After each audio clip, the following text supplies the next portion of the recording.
let's talk to you about schools, shall we? Labour, basically, want to stop private schools being charitable with their status. So, for example, that means that they don't have to charge VAT on their fees, and it means that they can get breaks on business rates. Mark, you are a guru when it comes to education. I think there's not a lot that you don't know about it by all accounts. You've set up a school, you've been a head teacher, you're one of Rishi Sunak's favourite people because you're a maths teacher as well. He loves that.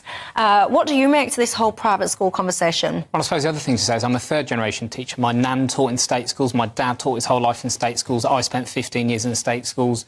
Personally, for me, the action is where it's at in state schools. But I think Labour have got this one wrong for a whole number of reasons. First of all, it won't raise anywhere near as much money as they say it will. This £1.7 billion figure has been floating around for years. It assumes that everyone that's in a private school right now would stay in a private school. That's about 500,000 kids there or thereabouts. So they would pay 20% extra on top. So it seems that none of them would then move into the state system. It also ignores the fact that as soon as private schools started charging VAT on their fees, they'd be able to claim back VAT and all the things they buy. So it won't actually leave them with that much money. But aside from that, I think it's the wrong reason the wrong thing for two more reasons. One, I think we need to focus on making state schools better. That's why people like me set up a free school. That's why this government, the last 12 years or so, has been encouraging people to make state schools better. That's how you get people out of private schools. You make the local state schools so good that people don't feel the need to go private. Mm-hmm. And secondly, I don't think it sets Labour up as a party of aspiration. Lots of people want to send their kids private. It's not what I wanted to do. It's not what lots of people want to do. But lots of people do want to do that. And I think Labour are potentially putting themselves on the wrong side of quite a number of the public who can't afford to send their kids private. If they could afford to, maybe they would. And it's kind of sending the message that people like you shouldn't vote for Labour. And I'm not sure that's a good place for Keir Starmer to be. Aaron, you are of the left. Are Labour basically anti-aspiration and deluded when it comes to basic maths? Well, the numbers thing is interesting. So presumably you think it's between £500 million to £1 billion, or let's just say it's half of what they're saying. I mean, it's still a substantial amount of money, but it's not, game-changing. Park that for a moment. We pay virtually for every service with VAT, with value-added tax. There are a few exceptions, but when you go out for dinner, you'll pay VAT. My dad's a taxi driver, people have to pay VAT and whatnot. So just trying to standardise things across the UK economy, this is a service industry in the private sector. I don't think the sort of emphasis here should be, well, make the argument for them to pay VAT. I think the argument should be, well, why shouldn't they pay VAT, given it's the norm across the private sector and they're offering a service? But they're not in the private sector. They're in the charity sector. Well, this is a circular argument, but they're offering a service. Educational services are a service, and they're offering often a premium service. And I don't really see the argument against it. They're doing public good.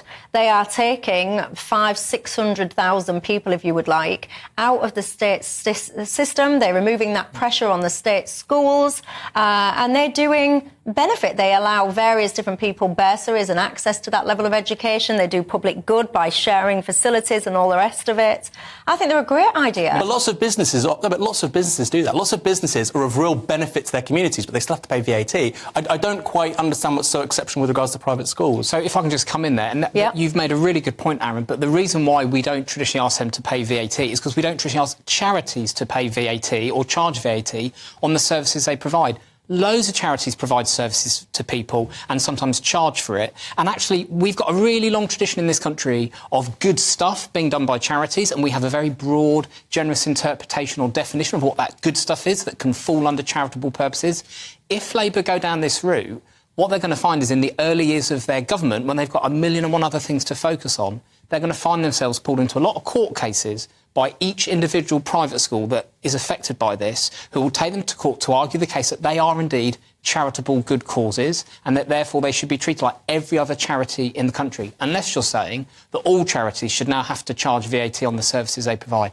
I think that's not where Labour want to go. I think it would use up a lot of goodwill and political capital. If Labour get in, they've got some big issues to deal with, and this is something I'd put to one side.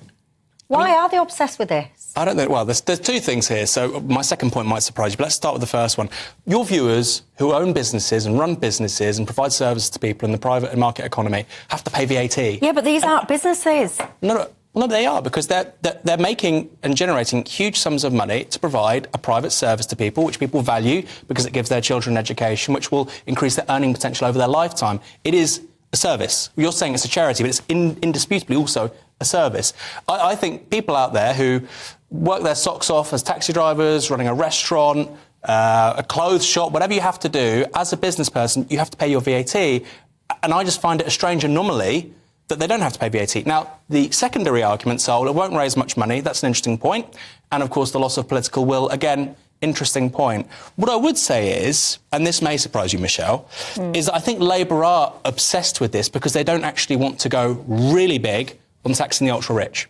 Because a major tax on some of the big tech companies out there, a global financial or transactions tax would raise big money. Now, we can have an argument about whether or not that's useful or not, but in the cases of those kinds of businesses, you're looking at tens of billions of pounds, not £1 to £1.7 billion. So I think Labour have picked this as a battle, even though it's actually quite small numbers, because they don't want to take on the big boys. And actually, if I can add to that, another reason why I think it's quite clever politics for Labour to do this, even though I think it's the wrong thing, is you'll notice they haven't said anything substantive at all about what they would do with state schools. And actually, for those of us that have spent all their careers in state schools, or those of us that have been involved with improving state education over the last 12, 13 years, what we really want to know, and there's just under 1 million people that work in England's state schools, what we want to know is, what are you going to do to improve things for kids in state schools? Are you going to roll back some of the reforms that have actually made things better in recent years in terms of international comparisons? English schools have got better over the last few years. If you look at behaviour in schools, it's got better. Obviously, we're hearing lots of negative stories in the press at the moment because of strikes, but if you actually look at what's going on in English schools right now, because of the hard work by the profession and parents and pupils, schools have got better. What I want to know is, if Keir Starmer's Prime Minister and Bridget Phillipson becomes Education Secretary, what are you actually going to do with those schools? Don't tell me what you're going to do with private schools. What are you going to do in the state schools? And right up until now, nothing serious. I say this sentence all the time. I need to think of a better sentence. But to me, this is just politics of envy, because you're not actually going to make any money, any savings by doing this. In fact, actually, over a period of time, it's going to cost you money, because it's not just the very wealthy that stick their kids into private schools. It's a lot of middle-income people that really sacrifice. They make cuts. They don't go here, they don't go there, and they prioritise the education of their children because they want their children to do better than them. And you tell me at home, am I barking up the wrong tree on this? Because I think it's pointless. I think it's a little bit of delusion. And I just think it's a basic attack on aspiration. And let me also ask you this, and please answer honestly. If you had the means to send your children, your grandchildren, whoever, to private school, honestly, would you do it? I was always so against them when I was growing up. I thought they were really posh and all the rest of it. But now that I'm a mum, I absolutely would send my son to private